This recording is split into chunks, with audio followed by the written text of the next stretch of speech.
Get out of the car with your hands up. Get out of the car with your hands up. Sometimes when I'm really silent, I can still hear that in my head. When I was 24 years old, I was working my first psych job as a community mental health caseworker, and I had a absolutely horrifying experience that, if I'm honest, I've never talked about on camera before. Um, it's probably been a decade since I've actually spoken it out loud, but it still traumatizes me to this day. So, one of the requirements when I was working that job was that we saw our clients 2 times a month. And if you didn't see a client for 2 consecutive months, then you had to cancel them from your caseload. And I had someone I was working with who was experiencing a bout of homelessness. And so I felt like this responsibility to kind of make sure that she was okay and staying on her medications. And so I hadn't seen her the month prior, but I was like going to make it my mission to see her this particular month so I wouldn't have to drop her from my caseload. And I knew that she'd been staying at her aunt's house, which was in a really nice suburb. And I was like, I'm going to swing by there one more time just to see if she's there. And so I remember pulling up to the house and thinking it looked almost abandoned. Like there was mail in the mailbox, but I'm like, I have to knock. So I knocked and no one came. And I remember leaning and kind of peeping in the window to see if there was even furniture in the house because it looked so empty. But nonetheless, she was not there. And so I get in my car and I had like the heaviest feeling because I'm like, I have no idea where this woman is. I don't even know if she's alive.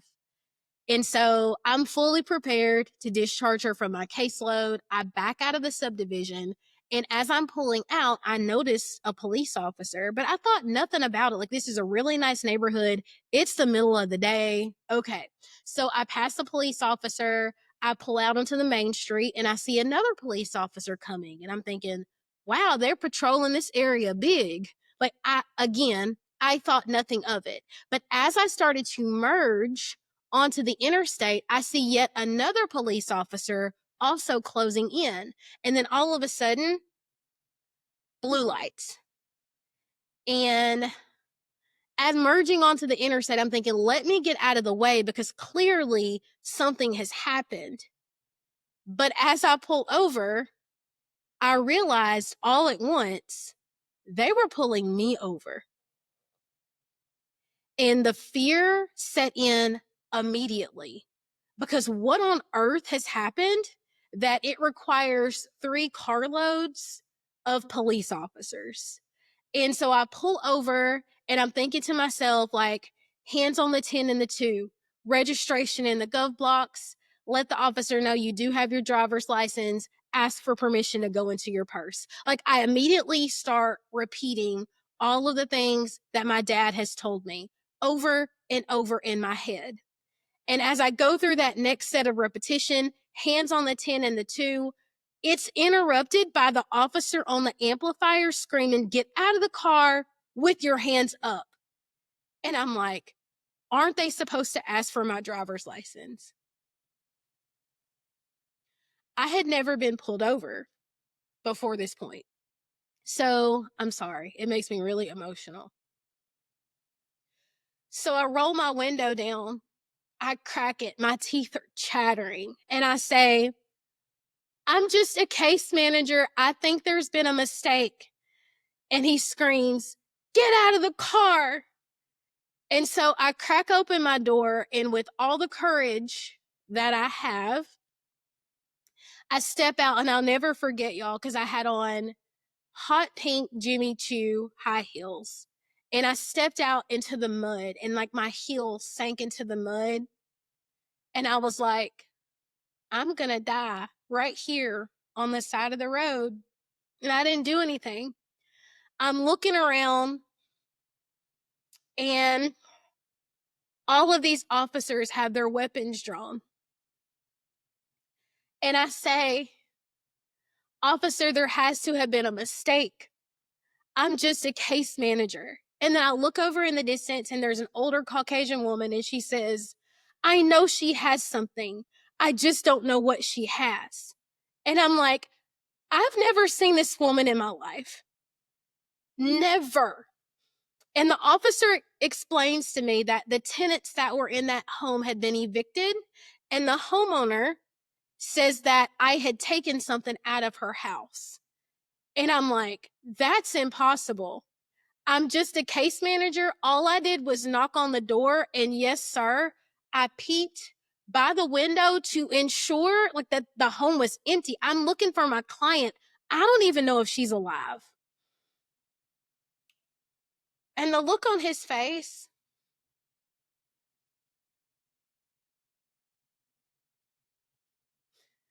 it was so dismissive, like he didn't believe me. And so I'm like scanning any officer that would have any level of empathy for me. And the big officer says, at least look at her ID. And so he says, I'm going to look at your ID, but I have to frisk you first. So he has to pat me down. And so I'm like, okay, cool. So he comes over, and the larger officer who had said, like, come on, look at her ID, he stood kind of in front of us to make sure that all these people oogling from the street weren't looking directly at me. And I will say the officer was not inappropriate at all whatsoever, but it was so humiliating because I thought to myself, I did everything right. I went to school, I went to college, I got married, I am working a corporate position, I'm out trying to save the world, and still here I am on the street being patted down like a common criminal. So once he realizes that I don't have a me, he he says, I'll walk over to your car with you. And I'm like, do you want to look in my purse? My wallet is there. Like my registration's in the glove box. I recite basically exactly what my dad has taught me. And he establishes that I am who I say I am. And he shouts over to the others and they lower their weapons. And he says, you need to stand right here and put your hands on the car. And so I'm standing there with my hands on the car while he talks to his coworkers. And he comes back and he says, Miss Simmons, we're going to have to search your car. And if you just agree, things will go a whole lot smoother.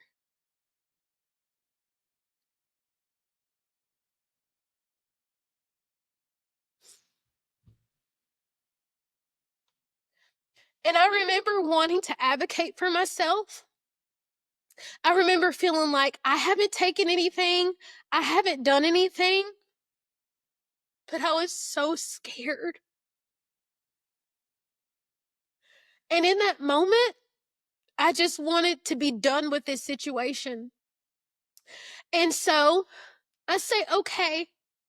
And they ripped my car apart. They looked under every rug, every crack, every crevice. They propped the trunk. And of course, they found nothing. They found a booster seat in my trunk and a bag from Sephora that I had gotten a gift for my sister. Thank God it still had the receipt in the bag.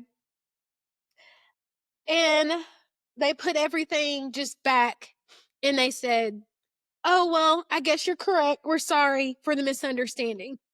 After over an hour, you're sorry for the misunderstanding. After digging through my car in this whole scheme of humiliation, it was a misunderstanding.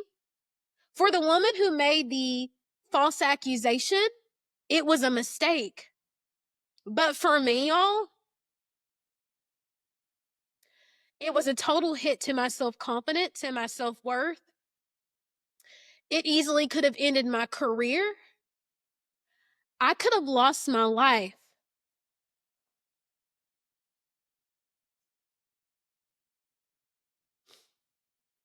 And I think back about how I drove home and I cried the whole way home and I called my dad and we did file a complaint and we got to see the police captain and the police chief. And again, this was a huge misunderstanding and nothing happened to the other person. But I used that situation to fuel my advocacy, to fuel my passion and my fury for speaking up for other people who look like me.